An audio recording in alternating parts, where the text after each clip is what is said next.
Ya, iming-iming pasif income yang tidak bertanggung jawab kerap membuat masyarakat tergiur sehingga mau menyetorkan uangnya tanpa ragu-ragu. Baru-baru ini seorang warga di Jakarta Barat bahkan mengaku rugi hingga 1 miliar rupiah tertipu investasi trading berbasis forex. Trading mata uang atau forex memang menjadi salah satu instrumen investasi yang marak peminat meskipun investasi ini tergolong high risk, high return. Bagaimana jurus aman berinvestasi forex kami bahas pagi ini dengan Gema Guryadi, CEO and Founder Astronaci Internasional. Selamat pagi Pak Gema, apa kabar?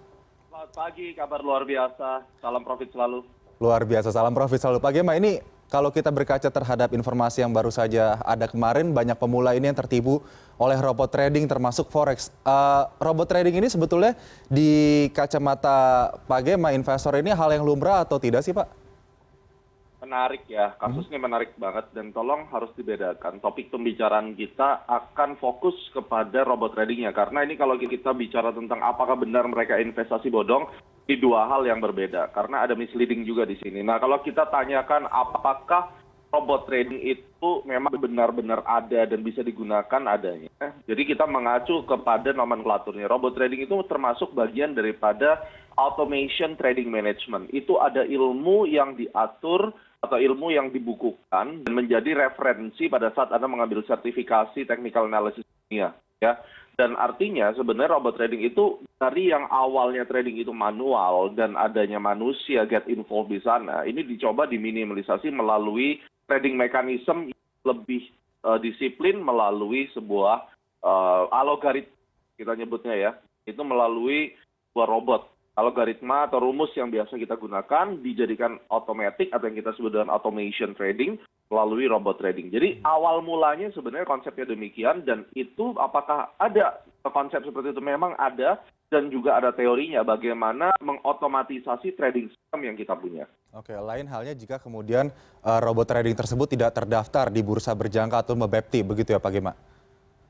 Terdaftar atau tidaknya ini juga penting diketahui. Robot trading tidak harus terdaftar di bursa manapun karena robot trading itu adalah sebuah mekanisme teknik trading.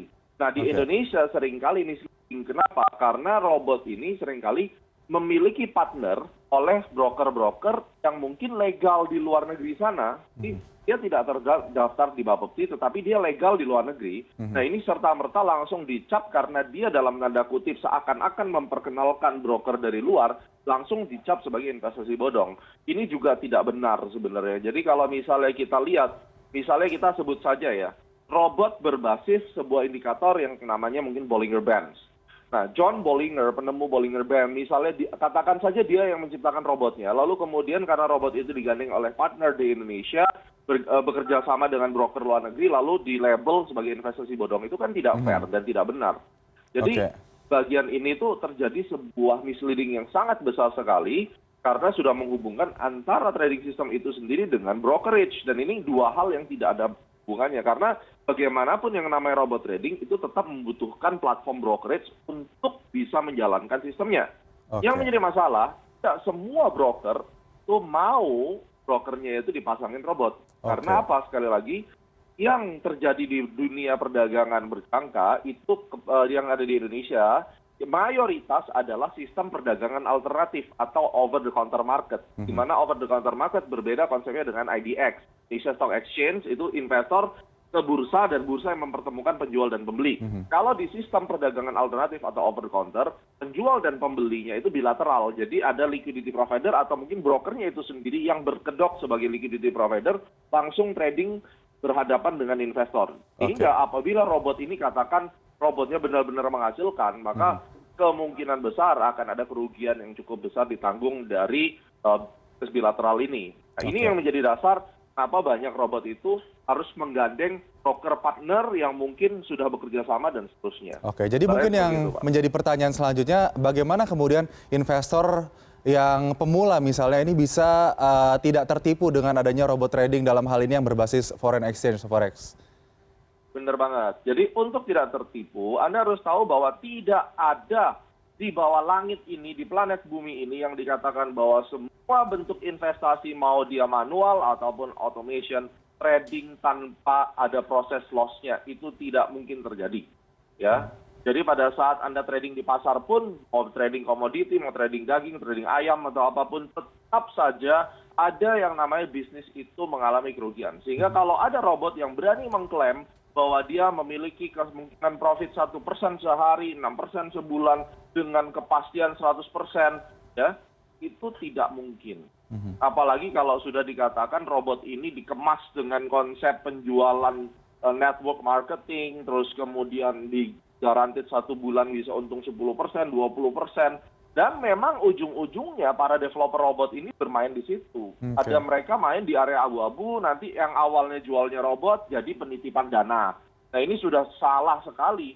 Karena menjual sistem trading terus kemudian dia berubah menjadi penitipan dana, ini akan menjadi satu hal yang sangat mengerikan. Dan itu pelanggaran besar akan terjadi di sana.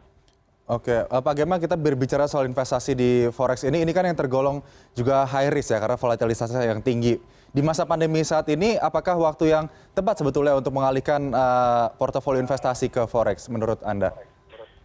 Oke, jadi mari kita lihat apa itu Forex. Forex itu adalah foreign exchange. Banyak masyarakat yang juga akhirnya merasa bahwa jangan sentuh Forex, Forex itu bahaya. Tapi kalau mau keluar negeri, dia ke money changer, dia tukerin rupiah ke US dollar. Sebenarnya dia sudah trading Forex. Juga buat teman-teman yang punya perusahaan ataupun Anda yang spekulan daripada US dollar. Anda seringkali melihat kalau rupiah mau melemah, apa yang Anda lakukan? Anda ke money changer, Anda beli US dollar dan Anda simpan. Sebenarnya Anda sudah melakukan trading Forex.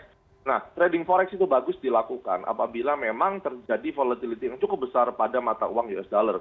Karena kalau kita bicara major currency, itu pada umumnya US dollar currency itu yang menjadi sebuah pemanis sebenarnya ya. Jadi kalau kita trading Forex, rata-rata kita tradingnya pound sterling USD, euro USD, USD Swiss franc, USD Jepang yen. Ini adalah yang kita sebut dengan major currency. Dan juga biasanya kita trading cross rate currency. Artinya, mau dalam kondisi apapun, mau COVID tidak COVID, trading Forex adalah salah satu instrumen aset kelas yang paling liquid di dunia. Ya, karena memang seluruh negara membutuhkan Forex trading. Nah, bagaimana Anda melakukan Forex trading? Apakah dengan cara yang benar ataukah dengan cara yang salah? Itu yang membedakan. Oke. Nah ini kemudian bagaimana kalau kita melihat dari sisi keunggulan yang dimiliki oleh Forex trading ini terhadap misalnya instrumen investasi saham? Ya. Jadi salah satu keunggulan daripada derivative market, baik itu Forex spot ataupun CFD, sekarang over the counter broker banyak yang mengemas dalam produk CFD. Keunggulannya satu, karena ini adalah leverage. Leverage-nya 1/200. Artinya apa? Kalau margin tradingnya di saham, kita kenal 1/3. Punya modal 100 juta, bisa beli 400 juta, atau bisa beli 300 juta. Tapi kalau di Forex, punya modal 100, ibarat satu bisa belanja sampai 200 kalinya. Artinya dengan modal sekecil mungkin, dengan fluktuasi likuiditas yang sangat tinggi, ada kemungkinan dan cukup besar hanya dengan modal 1 juta rupiah bisa dapat profit sampai 10 juta rupiah. Dan menurut saya itu fair. Karena kalau di saham untuk dapat profit 10 juta mungkin Anda harus punya uang 200 juta, which is itu 5% keuntungan. Tetapi kalau di Forex market mau dapat profit 10 juta mungkin hanya punya uang 1 juta. Bisa. Kok bisa begitu Pak? Karena ada leverage, yaitu margin trading yang cukup besar dan marketnya cukup volatility-nya dan likuiditasnya jauh lebih besar daripada perdagangan saham di Indonesia. Oke, dengan keunggulan ataupun cuan yang bisa sampai cukup besar itu kan kemudian ada yang dinamakan margin call begitu. Ini yang salah satu juga harus dihindari oleh para investor. Bagaimana jurus dari Pak Gemma ini untuk kemudian investor ini terhindar dari margin call di Forex tersebut? Kalau kita bicara margin call, itu bicara tentang money management. Ada berbagai macam model money management. Salah satu yang saya anut, money management ketika saya memodifikasi trading system saya untuk lomba trading. Misalnya. Jadi beda-beda keberuntukannya. Ada yang untuk investment konservatif, ada yang untuk lomba trading. Jadi misalnya di saham, saya biasanya melakukan cut loss dengan nilai 5 juta rupiah deh. Ya, bagi saya misalnya kalau di saham itu 5 juta itu cut loss yang ringan dan cut loss yang wajar atau cut loss yang dengan mudah saya bisa lakukan. Maka angka 5 juta ini akan saya jadikan deposit untuk trading Forex. Anyhow, kalau kita sudah tahu angka 5 juta ini memang harus diamputasi atau harus dibuang trading saham sebagai nilai kerugian yang saya bisa tanggung, maka ini menjadi sebuah deposit bahkan untuk di Forex. Artinya 500 ini kalaupun margin call tidak apa-apa. Tetapi dari $500 kita kelola dengan money manage yang baik, mudah-mudahan bisa menjadi $5.000 dalam event pertandingan misalnya. Nah, ini adalah salah satu model daripada portfolio. Ada juga yang menggunakan model risk management. Saya tidak boleh dalam sekali trading itu rugi lebih dari 10% equity saya. maka saya harus pakai stop loss sebelum saya entry. Decision making, alternate planning saya, ya alternatif kalau seandainya analisa saya tidak sesuai dengan yang diharapkan, saya harus keluar dengan kerugian maksimal 10% sehingga nyawa saya ada 10. Nah, ini yang perlu diketahui bahwa analisis boleh salah, tapi trading tidak boleh kalah. Dan itu kita menggunakan risk management yang ketat. Tapi kenyataannya dari 1.000 orang trader tidak lebih dari 5% yang bisa menerapkan standard operating procedures, money management, disiplin, karena itu semua butuh jam terbang dan punya peluang untuk bisa sukses kalau Anda mendapatkan teori yang benar dan mentor yang tepat. Oke, artinya itu tadi ya dikatakan risknya tinggi tapi money manajemennya juga harus sangat baik. Mungkin terakhir Pak Gema mungkin bisa memberikan tips kepada kami semua terkait dengan memaksimalkan cuan dari trading forex ini. Oke, langsung saja yang pertama kalau Anda trade forex atau gold, gunakan time frame yang besar untuk melihat arah harga. Saya bisa sarankan daily atau 4 jam. Kedua, Anda cari support resistance yang kuat di H4 ataupun di daily chart. Ini penting sekali. Terus yang ketiga, Anda bisa gunakan chart pattern untuk entry di time frame yang lebih kecil seperti 15 menit.